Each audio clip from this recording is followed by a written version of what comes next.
About half a year after getting married, an event struck my life out of the blue. I was saddled with caring for my father-in-law, who became bedridden after an accident. As I struggled with caregiving for the first time, my husband said to me, "You handled my dad's care. We're going to relax in Hawaii." He and my mother-in-law left for Hawaii, leaving me behind. But they were unaware of the tragedy their decision would later cause. My name is Adeline. I'm 30 years old. I've always loved cooking, so after college, I joined a major restaurant chain. 8 years in, I'm now in charge of developing new products in the planning department. I met Will, who would later become my husband, 2 years ago. I happened to go to my favorite bar alone, and since it was full, I was seated at the counter next to Will. We struck up a conversation through the bar's owner and found out we were the same age. Our chat quickly blossomed, and we ended up exchanging contact information. Since then, Will would regularly ask me out for meals, and we started dating. I found myself drawn to his bright and funny personality, and it seemed he felt the same. Our relationship naturally progressed, and after dating for a year, we tied the knot 6 months ago. Currently, we're enjoying newlywed life in an apartment halfway between our workplaces. Both of us working means sometimes skimping on housework, but he always said with a smile, "Don't worry about the housework being perfect. I'm happy just being with you, Adeline." I wish I had time to make a proper dinner, though. "Oh, it's fine. Just having dinner with the person I love is happiness enough for me. That's what I think." Thanks. You're always so kind, babe. Only to you, honey. I want to be super kind to the person I love. That makes me happy. I'm so glad I became your wife. Me too. Having a wife like you makes me super happy. Even half a year into our marriage, our relationship was so good that we could have such conversations. I thought our happy days would continue forever. But those happy days suddenly became out of reach. One day, when I came home from work, Will was already in the living room. Usually, whoever gets home first would greet the other. But the atmosphere was strangely heavy that day. He was frowning at his phone, and I tentatively spoke to him. "Hey, you. I'm home. Is everything okay?" "Hi, babe. Welcome back. I was just zoning out." You looked really worried. Did something happen? "Well, I just got a call from Mom. From your mother? Dad had an accident." What? I was so shocked. I couldn't quite process his words. But we couldn't just sit around at home. I held his hand and said, "What are you sitting around for? We need to go to your dad right now." "No, we can't right now." "Why not?" "Dad's not in a state to be seen right now." You mean his condition is really bad? "Yeah, Mom says she'll stay with him until he settles down. So we don't need to go." Oh. his words let me know there was nothing I could do at the moment. I let go of his hand and sat down on the sofa as well. I hope he's okay. Will remained silent. His silence only amplified my anxiety. Just the other day, my father-in-law, Derek, has celebrated his 65th birthday. He always took care of his health and was the picture of wellness, going hiking and golfing on weekends. He runs a company, and my husband works for him. It must be tough for him to see his father, who's also his boss, like this. He was incredibly down that day, which was hard to imagine, given his usual cheerfulness. A week later, we were finally able to visit Derek.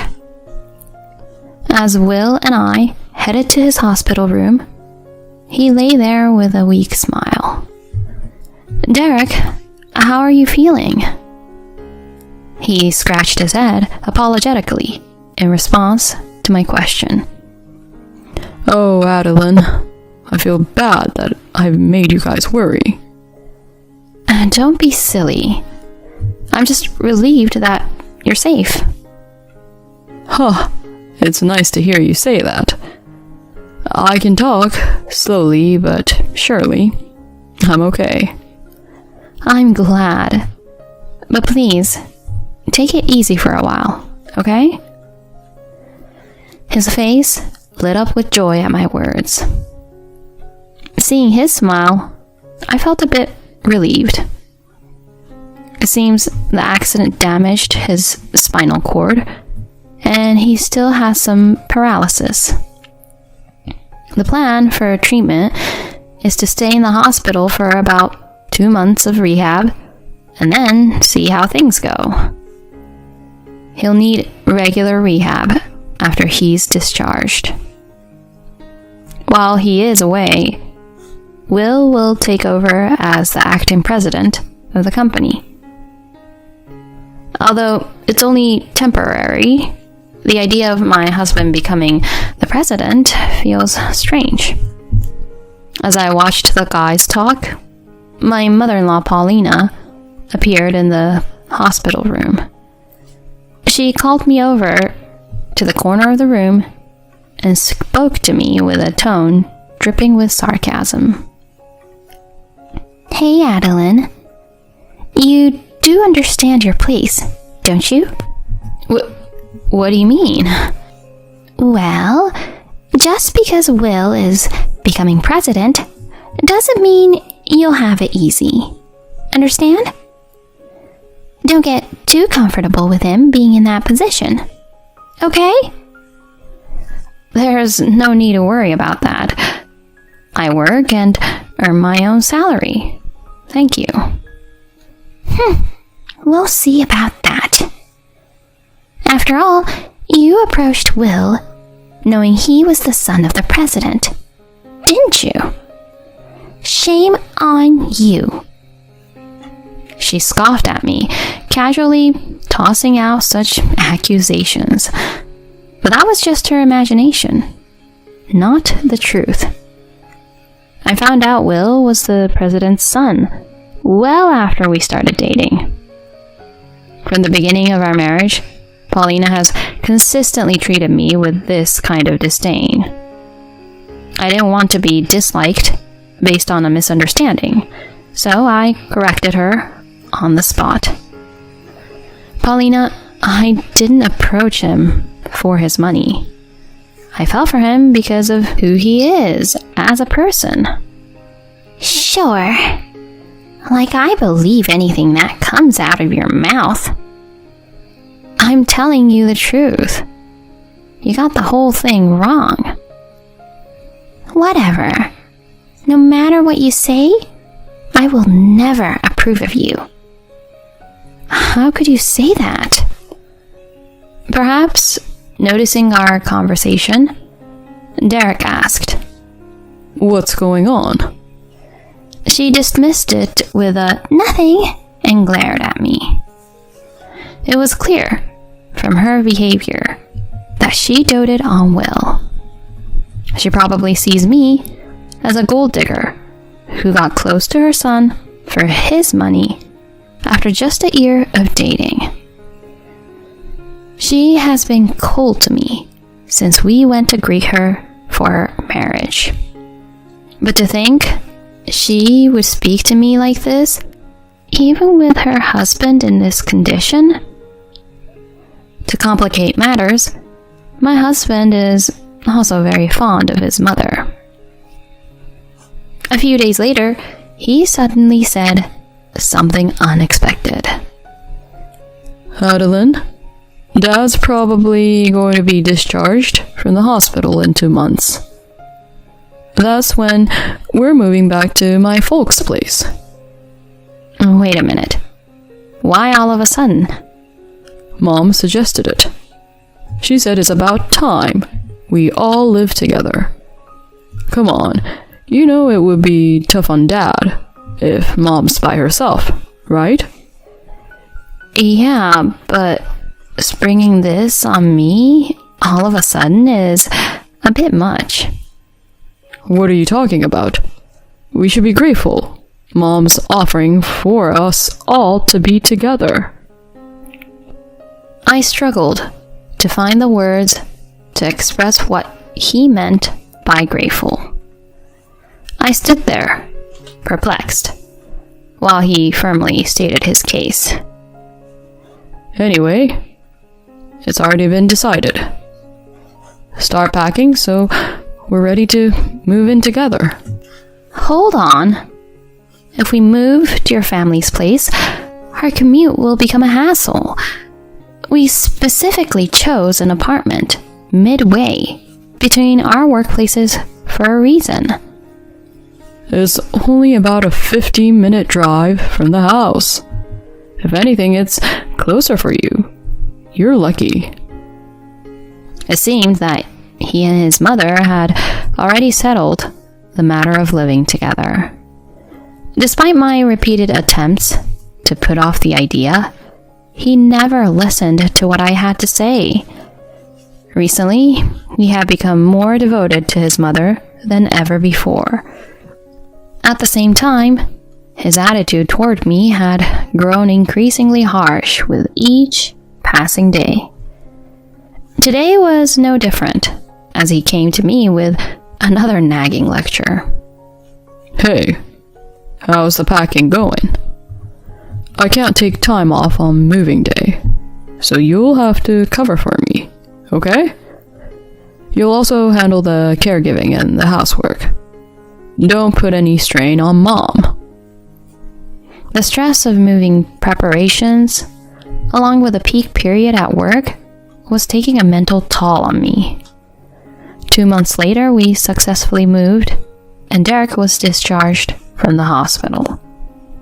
But without a moment's rest, I was thrust into the unfamiliar world of caregiving.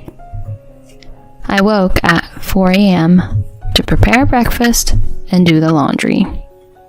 Once that was done, I would hurry to help Derek with his morning massage and getting dressed. I had to eat before Will and Paulina, and right after finishing, I helped Derek with his meal. Only after everyone had breakfast could I finally head to work. Despite my efforts in caregiving and household chores, it seemed I could never satisfy Paulina. Every morning, as I tried to leave for work, she would invariably hold me back. Adeline, dear, could I have a word? I'm sorry, I really need to get going. Don't you get smart with me, young lady. I wanted to express some concerns about breakfast. I'll listen when I get back, but for now, I really must. Don't talk back to me. Sit down. But please, sit down now. With her shout, I started getting a throbbing headache. Lately, every unreasonable lecture from Will or his mother triggered palpitations and headaches. Responding would only make matters worse, though. Remaining silent was the quickest way to end the confrontation. Because of her lectures, I was always nearly late for work. Having never been late before, my colleagues began to express concern. 3 months had passed since Derek's discharge, and my days were busier than ever. After returning from work, I had to immediately start preparing dinner. One evening, rushed by the lack of time, Will criticized the meal I hurriedly put together. Hey, Adeline. What the hell is this? I come home tired, and this is what I get? I'm sorry, I had to step away to wash Derek, so I just made stew. Make something more substantial next time, will you? Paulina just smirked at my silence. Feeling dejected, I went to help Derek with his evening routine. Noticing my demeanor, he expressed concern. Adeline, dear, you don't look well. Are you alright? Oh, yes, I'm fine. Just a little busy with work. Are you sure that's all? I've been hearing a lot of shouting from my wife and Will. It's all my fault. I'm just not very efficient at things. Well, I don't see it that way. To keep him from worrying, I forced the biggest smile I could manage and lied. Otherwise, I wouldn't have been able to keep it together. Honestly, I wanted to escape from here for so long. But now I kept thinking, what would happen to him if I left? With that thought, I just couldn't bring myself to abandon everything. As the end of the year approached, I got some time off from work, but that just meant I was stuck with more chores at home. It was on New Year's Eve that Paulina dropped a bombshell. Mom and I are going to Hawaii. What? Hawaii? Yeah, Mom and I have been planning this. Wait a minute. How can you even think of that with your dad in this condition? It's fine. You're here, right? You're off work. You can handle it. My husband and his mother had this smug look on their faces as they showed off their huge suitcases.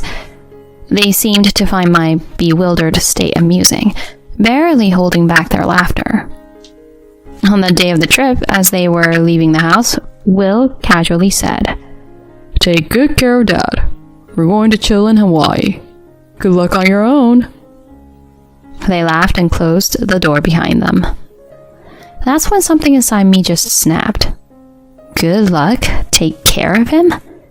What is he even talking about? Why do I, the daughter-in-law, have to do everything by myself? That's it. When they get back, I'm definitely getting a divorce. I felt much better when I said that to myself, and I decided to devote myself to caring for Derek while they were gone. Since I was going to get a divorce anyway, I didn't bother with the housework. The next day, as usual, I prepared breakfast for Derek and took a towel and clothes to his room. That's when he greeted me with a smile. Happy New Year, Adeline. Happy New Year to you too, Derek. Where are Will and Paulina? It seemed like there was some trouble last night. They went on a trip to Hawaii. Hawaii? He asked, a look of confusion spreading across his face, followed by a deep sigh. I didn't know how to respond, so I stayed quiet. Then, unexpectedly, my bedridden father-in-law sat up. What in the world? Let's get started. Adeline, I owe you an apology. Wait. Are you sure you're okay? I've been able to get up by myself for a few days now. I was just waiting for the right time to show everyone. I never thought those two would give me such a perfect opportunity. What do you mean? Then he started to explain with a sly grin. Apparently he had been trying to do something about the situation where I was the only one being overworked. He'd asked his wife and son for help, but they completely ignored him. Moreover, he received a call from the company's executive vice president, reporting that my husband, who was acting as president, was doing whatever he wanted. It seemed likely that they used company funds for their trip. So, Derek got in touch with people at the company and had them monitor my husband's actions. It turned out that his work attitude was lazy, and the employees were all angry. Derek was planning to return as president after the new year, and my husband was going to be demoted back to a regular employee. But after this incident, Derek decided to fire him. Regarding the house, it was actually in my father-in-law's name. He'd made plans to change the locks while they were away, so when they returned, they wouldn't be able to get in. A week later, there was a ruckus at the front door and the intercom started buzzing non-stop. My husband and his mother had returned from Hawaii and were trying to force the door open. I responded to them through the intercom monitor. "Welcome back. How was the trip?" Adeline, you're home? I can't get the door open. Open it quick. "Sorry, but I can't. Your father told me not to let you in." What? What are you talking about? "So, did you guys have a good time on that trip funded by the company's money?" What? How did you... Will, with a look on his face that screamed, How do you know about that? left me unable to help but burst into laughter as I watched their expressions on the monitor. Just then, Derek, who had been listening in, chimed in. Aha, just as I thought. You did use the company's money, didn't you? Dad? I thought you couldn't get up. Thanks to Adeline, I've been getting help with my rehab from Adeline every day. I've been able to get up for a few days now. I've also heard about your terrible behavior at the company from the executive director. The executive director? You're kidding, right? No, that's not true, Dad. I didn't. You didn't what?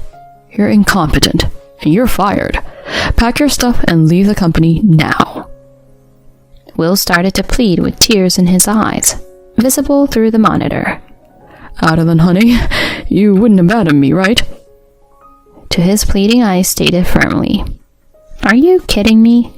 Do you have any idea how I've felt since the day you decided we would move in here?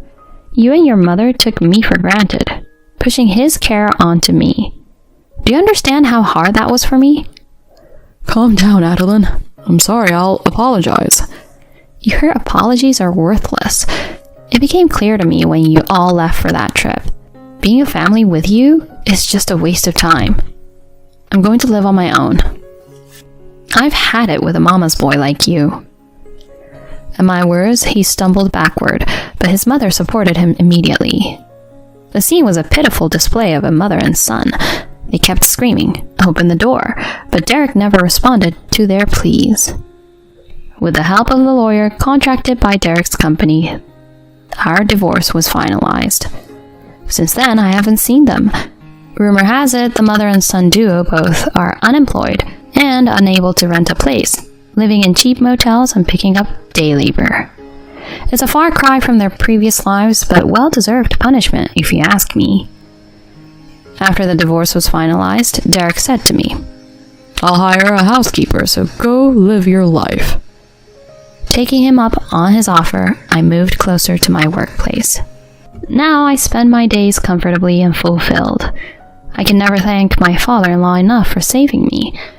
Somehow, someday, I intend to repay this kindness.